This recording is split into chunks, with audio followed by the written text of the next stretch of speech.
आज सारा विश्व रे ओडिशा लज्जित होइछि अपमानित होइछि अमानवीय घोर अमानवीय घटना घटी केउझर केबे पृथ्वी इतिहास रे एमती हेई नथला जे डेड बॉडी को बाहर करी जाए डेड बॉडी रो जो प्राप्य था तार जो देह था सरकार पाखरे से सरकार देह मागे तार परिवार सज्जन जाइकी आनी एवं आज सारा विश्व रे ट्वीट होइछि ता ऊपर बहुत चर्चा होइछि तो आज ता ऊपर प्रथम घंटे खंडे कम से कम चर्चा करबा कथा हाउस रे ताकू सम्मान करी ए भलिया आहुरी पुनर्बार न हो राज्य रे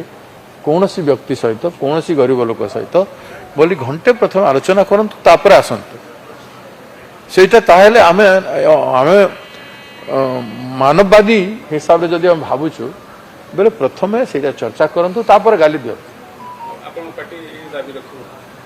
निश्चित भाव आम पार्टी एक कथा कहबो जे से इश्यू को आमे पास हेबा को केमते देबो से इश्यू वर्तमान असेंबली रो प्रॉपर्टी वर्तमान सबठु बड़ प्रॉपर्टी हला से इश्यू जण महिलार शब को नहीं कि जहाँ सेटा सबुठ बड़ इश्यू जब नारी कथा कह जाऊँगी नारी सम्मान कथा नारी अंशीदार कथा कह जाऊँगी भागीदारी कथा कह जाऊँगी ताहले नारी एत ह्यूमिलिएशन एत अपमान जोटा आज डेट रे आ विधानसभा होती केमती भूल पार तेणु आम अपील करूँ जे समस्त दल